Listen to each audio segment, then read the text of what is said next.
Teror darah gemparkan warga sebuah desa di Tuban.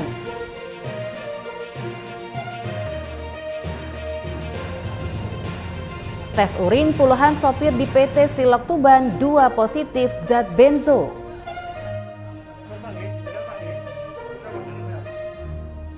Assalamualaikum warahmatullahi wabarakatuh. Pemirsa JTV Bojonegoro, selain 2 informasi utama tadi, kami juga telah menyiapkan berbagai informasi penting dan menarik lainnya dari wilayah Bojonegoro dan sekitarnya. Bersama saya Osa Adnan, kita ikuti sketsa Bengawan selengkapnya.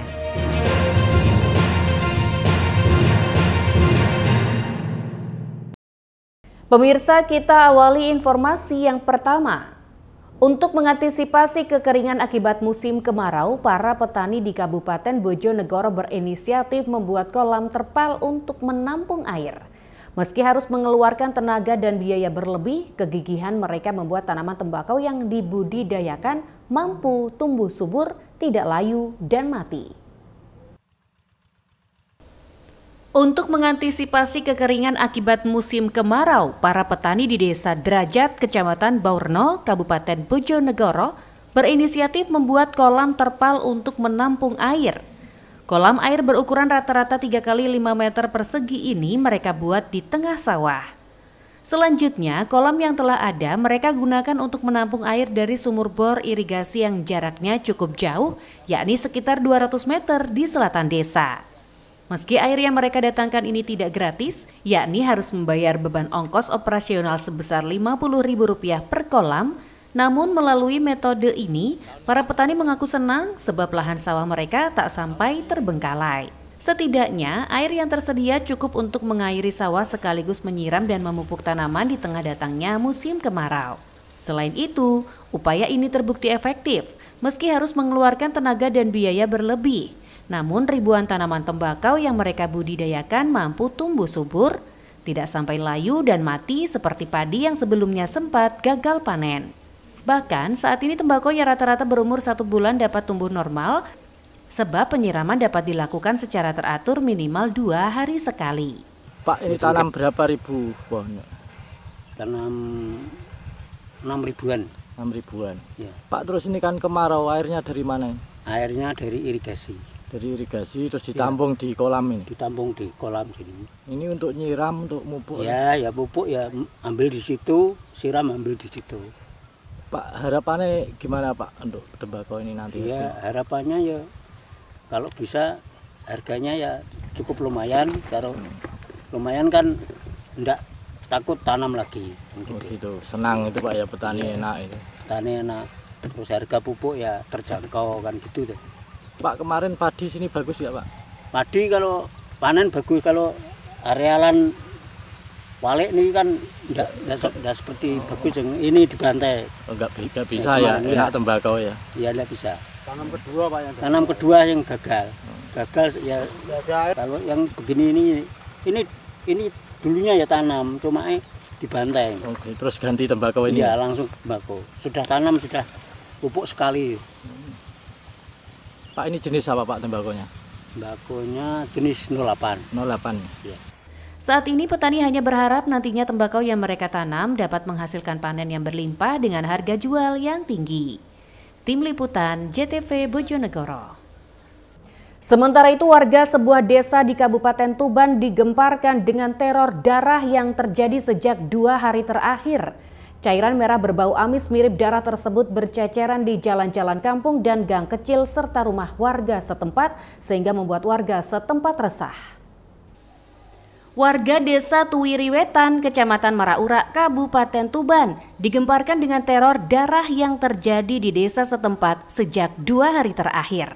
Cairan merah berbau amis mirip darah tersebut berceceran di jalan-jalan kampung dan gang kecil serta rumah warga setempat sehingga membuat warga setempat resah. Kejadian ini juga menjadi perbincangan hangat setelah sejumlah warga mengupload foto-foto kejadian di media sosial.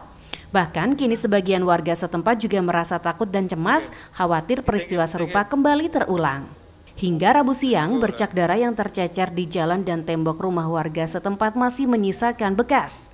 Cairan merah yang sudah kering tersebut masih terlihat di paving jalan dan tembok-tembok rumah warga yang belum dibersihkan. sementara sebagian besar sudah langsung dibersihkan pemilik rumah.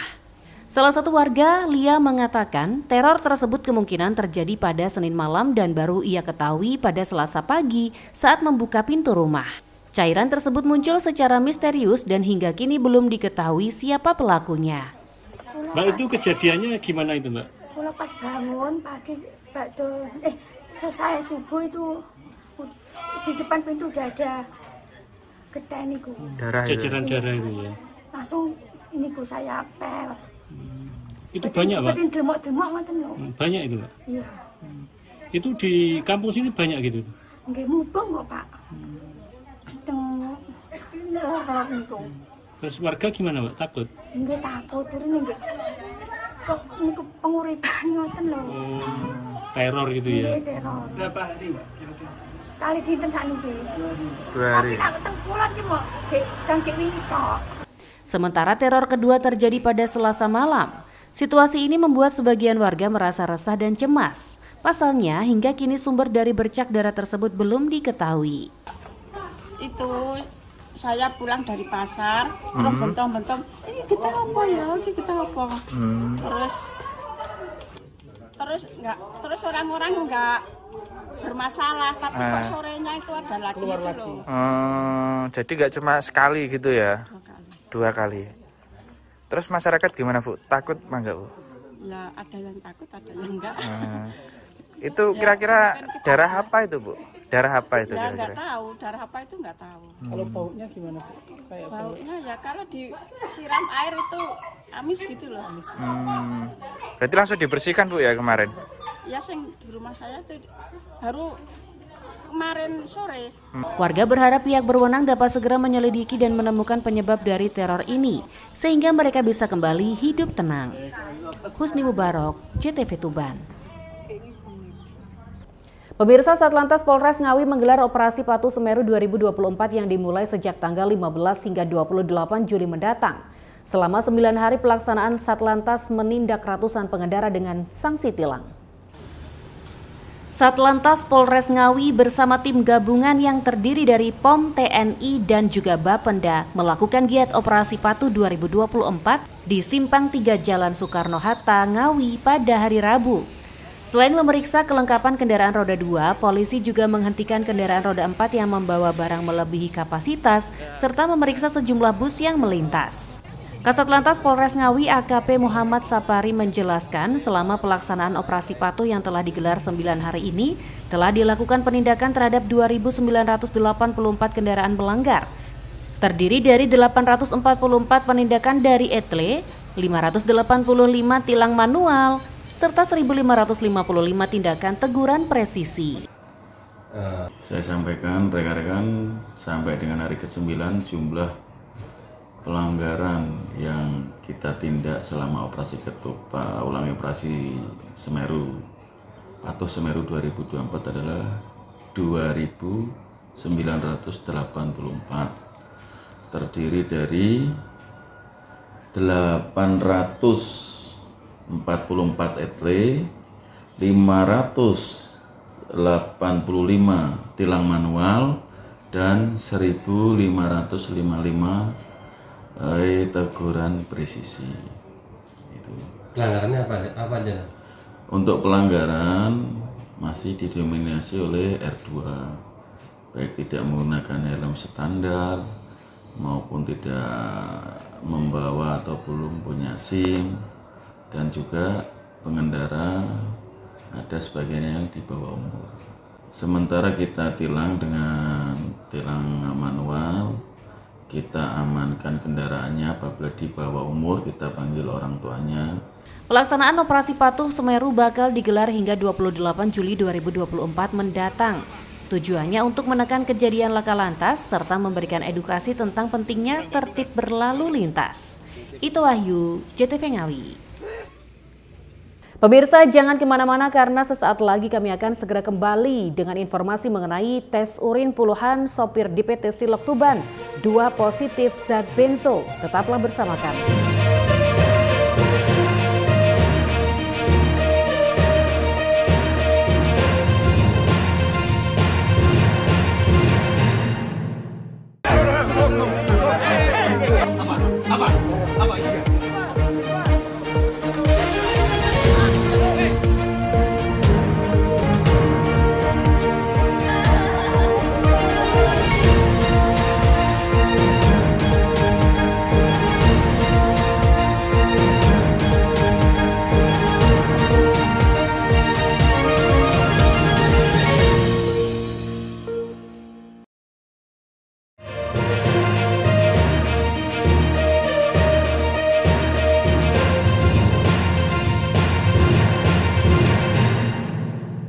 Terima kasih pemirsa dan masih bersama kami. Petugas gabungan di Kabupaten Tuban merazia sebuah area parkir truk salah satu perusahaan angkutan berat yang disinyalir menjadi tempat transaksi narkoba. Puluhan sopir yang berada di kawasan parkir langsung diminta mengikuti tes urin. Hasilnya 2 orang terindikasi positif zat benzo. Petugas gabungan dari Satuan Reserse Narkoba Polres Tuban dan Badan Narkotika Nasional Kabupaten BNNK setempat melakukan razia di parkir truk PT Semen Indonesia Logistik atau Silok di Desa Socorejo, Kecamatan Jenuh, Kabupaten Tuban, Rabu siang. Pasalnya, parkir perusahaan angkutan berat ini disinyalir menjadi tempat transaksi narkoba. Hal tersebut berdasarkan laporan warga sekitar bahwa sejumlah sopir dan kernet truk setempat diduga kerap mengkonsumsi narkoba jenis sabu-sabu dan pil karnopen. Atas aduan tersebut, petugas kemudian memeriksa dan melakukan tes urin terhadap sejumlah sopir. Sebanyak 40 sopir truk kemudian diminta untuk mengikuti tes urin.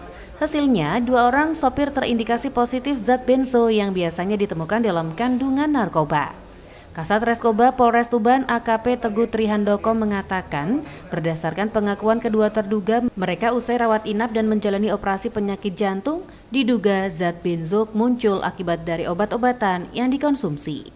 Namun petugas tidak langsung percaya dan masih akan terus melakukan pendalaman. Guna kepentingan penyelidikan, kedua terduga langsung diamankan. Diduga di Silok, PT Silok, ada penyalahgunaan narkoba. Dari itu, dari kami Satres Narkoba Polres Tuban gabungan dengan BNNK melakukan kegiatan tes urin. Dari hasil tes urin, sementara yang kita periksa ada 40 orang dan ada 2 indikasi positif benzo. Setelah kita 2 orang tersebut kita minta keterangan dan yang bersangkutan habis operasi jantung dan setelah rawat inap ya, dan satu juga sama ya, habis rawat inap. Petugas menduga razia ini juga bocor sehingga area parkir yang biasanya ramai mendadak menjadi sepi. Atas laporan warga dan hasil tes urin ini, petugas akan melakukan upaya lain untuk membongkar peredaran narkoba di wilayah tersebut. Husni Mubarok, JTV Tuban. Sementara itu, kantor bersama Samsat di Kabupaten Ngawi diserbu ratusan pemohon pajak kendaraan bersamaan dengan adanya program pemutihan atau pembebasan pajak daerah. Mereka harus antri sejak pagi untuk membayar pajak tahunan atau 5 tahunan hingga mutasi kendaraan. Seperti inilah kondisi kantor bersama Samsat Ngawi Rabu pagi. Ratusan pemohon pajak membludak di kantor bersama Samsat Ngawi yang berada di Jalan Hasanuddin, Kelurahan Margo Mulyo, Kota Ngawi. Mereka harus antri sejak pagi hingga siang hari untuk mengurus pembayaran pajak kendaraan, baik pajak yang tahunan, 5 tahunan, dan mutasi kendaraan. Kanit Regiden Satlantas Polres Ngawi, Ibda M. Fuad Syamsul Hidayat mengatakan, tingkat antusias warga cukup tinggi dalam membayar pajak kendaraan. Hal ini seiring dengan adanya pemutihan pajak yang meliputi bebas biaya balik nama, bebas sanksi administratif, bebas PKB progresif, bebas denda SWD KLLJ. Menurutnya, pada hari biasanya hanya 200 pemohon pajak, kini menjadi 250 hingga 300 pemohon pajak setiap harinya. Program pemutihan pajak kendaraan ini akan berlangsung hingga akhir bulan Agustus mendatang. Banyaknya warga yang melakukan kepengurusan pajak ini menunjukkan tingginya kesadaran warga dalam membayar pajak kendaraan.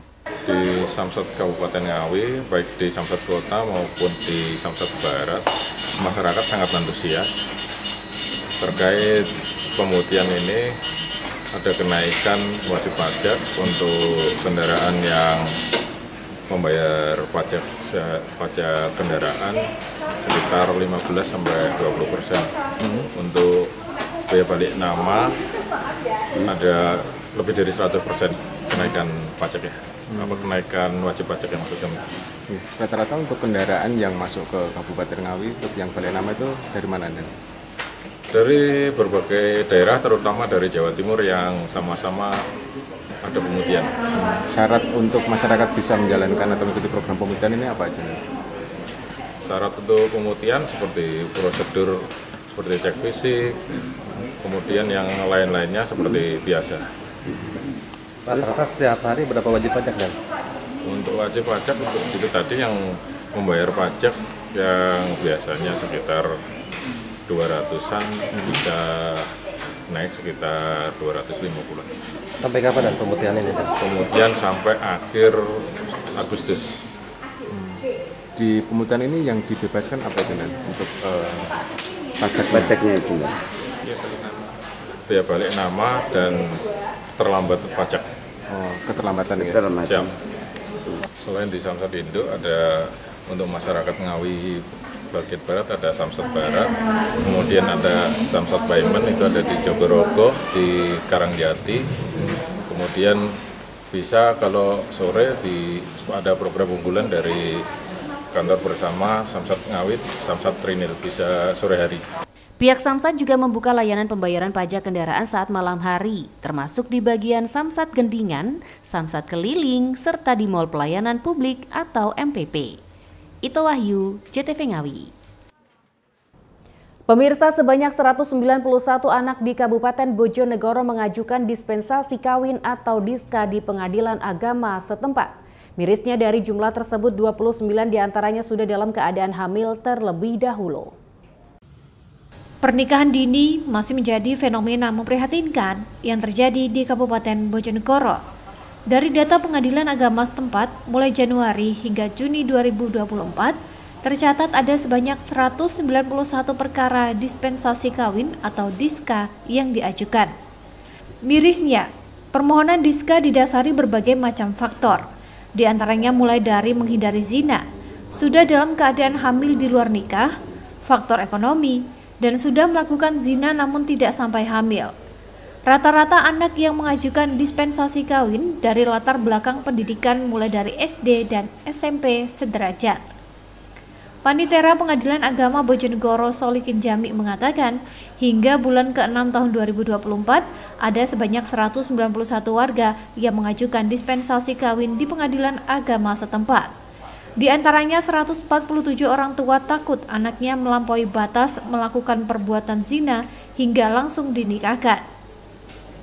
Kemudian 29 mengajukan diska lantaran sudah dalam keadaan hamil terlebih dahulu akibat pergaulan bebas. 7 perkara diajukan sudah melakukan perbuatan zina namun tidak sampai melampaui batas hingga hamil. Serta 8 lainnya faktor budaya yang langsung menikahkan saat sudah lulus SMP sederajat ataupun lulus SMA. Solikin menegaskan jika pihaknya mengabulkan permohonan dispensasi kawin atas dasar mempertimbangkan asas kemanfaatan yang lebih besar, terutama bagi yang sudah terlanjur melakukan perzinaan, bahkan melampaui batas hingga sudah hamil. Meskipun dalam peraturan yang ada, syarat batas minimal pengajuan nikah berusia 19 tahun. Tingginya angka pernikahan dini di Bojonegoro akibat dari permasalahan pendidikan yang rendah, serta faktor kemiskinan, yang hingga saat ini juga menjadi penyebab utama sisi lain tingginya angka perceraian di Bojonegoro. Di Bojonegoro, di pengadilan agama yang mengajukan dispensasi kawin sudah ada berapa orang, Pak? Jadi data yang masuk di pengadilan agama per 1 Juni 2024, ini ada 191 perkara pernikahan anak yang kita kenal di publik adalah perkara dispensasi nikah. Karena hasil daripada dispensasi nikah itu adalah terjadi pernikahan anak yang masih di bawah umur. Mereka mengajukan diska itu dengan berbagai alasan. Jadi alasan yang terbesar itu memang ketakutan orang tua di dalam melihat anaknya itu yang sudah susah untuk dipisahkan. Ada 147 perkara dispensasi nikah yang disebabkan karena alasan orang tua itu untuk menghindari berbuat zina itu. Kemudian memang juga ada alasan mendesaknya karena dia sudah hamil lebih dahulu, sehingga untuk menjaga status anak yang hasil pergaulan bebas itu, maka ini ada alasan mendesak untuk mengajukan dispensasi nikah. Nah, ini jumlahnya ada 29. Wilayah di Bojonegoro yang menyumbang tingginya angka dispensasi kawin meliputi Kecamatan Tambak Rejo dan Kecamatan Kedung Adem. Edo Jody Aldian, CTV, Bojonegoro. Informasi mengenai terekam CCTV pemotor di Tuban tewas terlindas truk tronton akan kami hadirkan usai jeda pariwara berikut. Tetaplah di Sketsa Bengawan.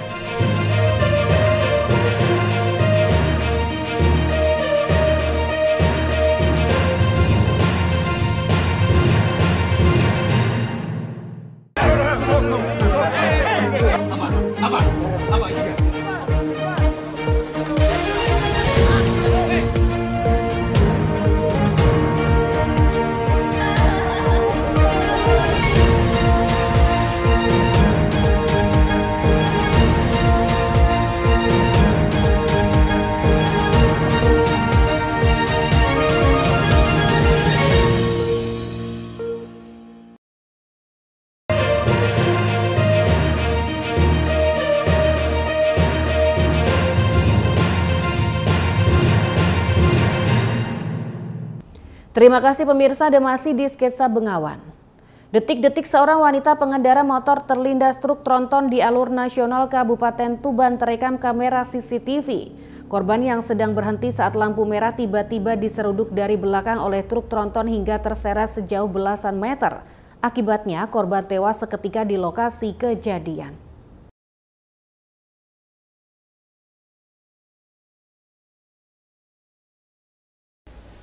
Kecelakaan ini terjadi di jalur nasional Tuban-Semarang, tepatnya di Desa Bogorjo, Kecamatan Merak-Urak, Kabupaten Tuban, Senin sore. Seorang pengendara sepeda motor diseruduk dari belakang oleh truk tronton. Detik-detik kecelakaan maut ini terekam kamera CCTV Dinas Perhubungan yang terpasang di Simpang 3 setempat.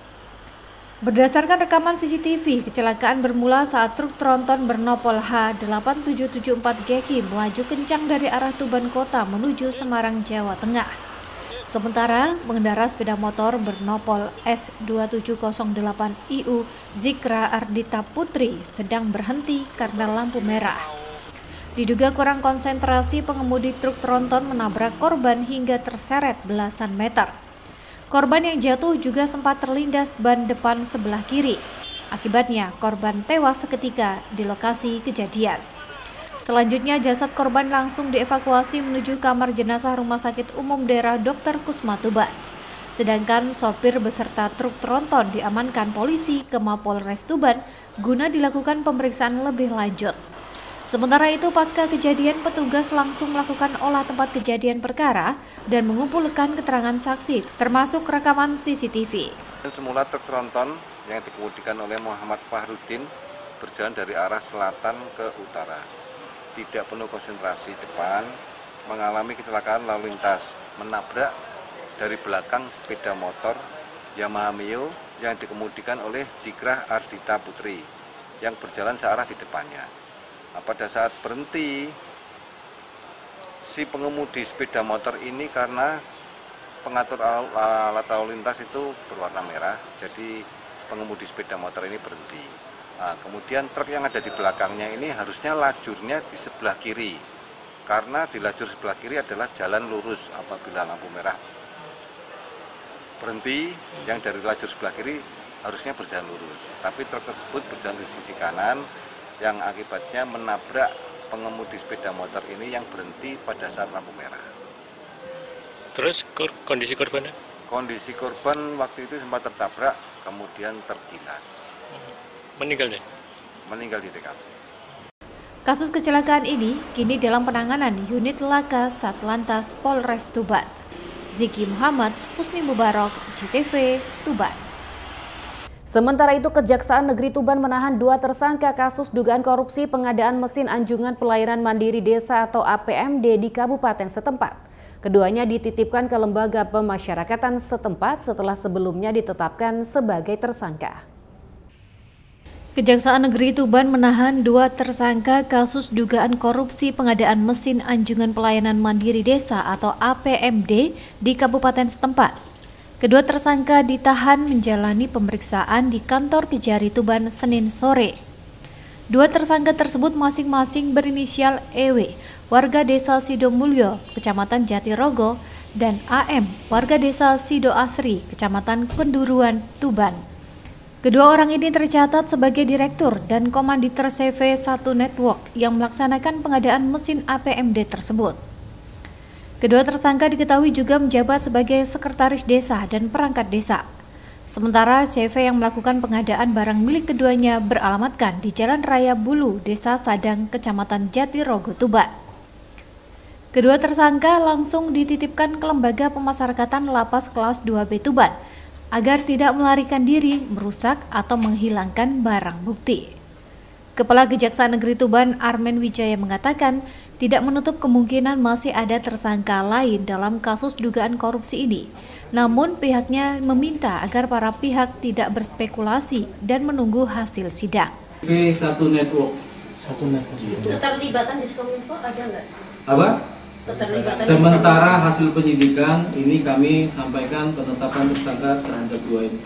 Nanti kita lihat hasil proses perkembangan pada waktu proses persidangan nanti.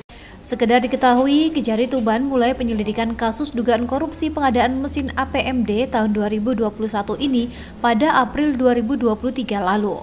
Dari 58 unit mesin APMD yang diadakan, Kejari Tuban menemukan 51 unit mesin APMD berupa alat rakitan atau tidak standar pabrik.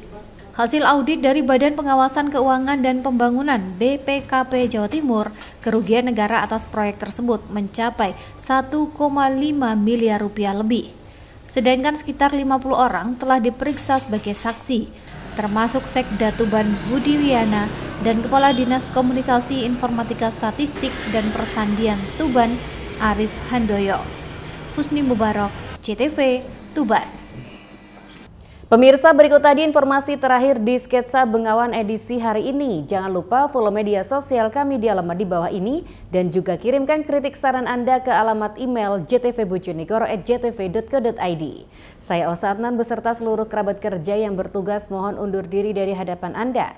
Terima kasih atas kebersamaannya. Wassalamualaikum dan sampai jumpa.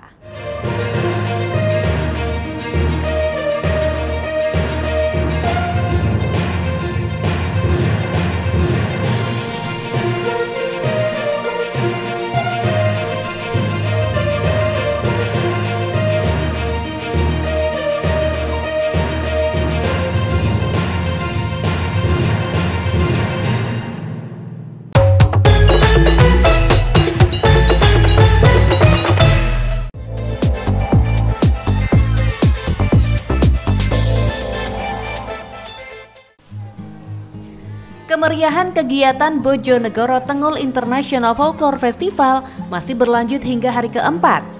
Pada Selasa sore, sejumlah peserta delegasi 8 negara diajak berkunjung ke agrowisata Kebun Blimbing yang ada di Desa Ringinrejo, Kecamatan Kalitidu untuk mengikuti agenda cultural activity. Setibanya di lokasi, para peserta dari Korea Selatan, Rusia, Amerika, Polandia, Jepang, Filipina, Bulgaria, dan India langsung disambut hangat sejumlah masyarakat yang sejak siang hari telah menunggu kedatangan mereka.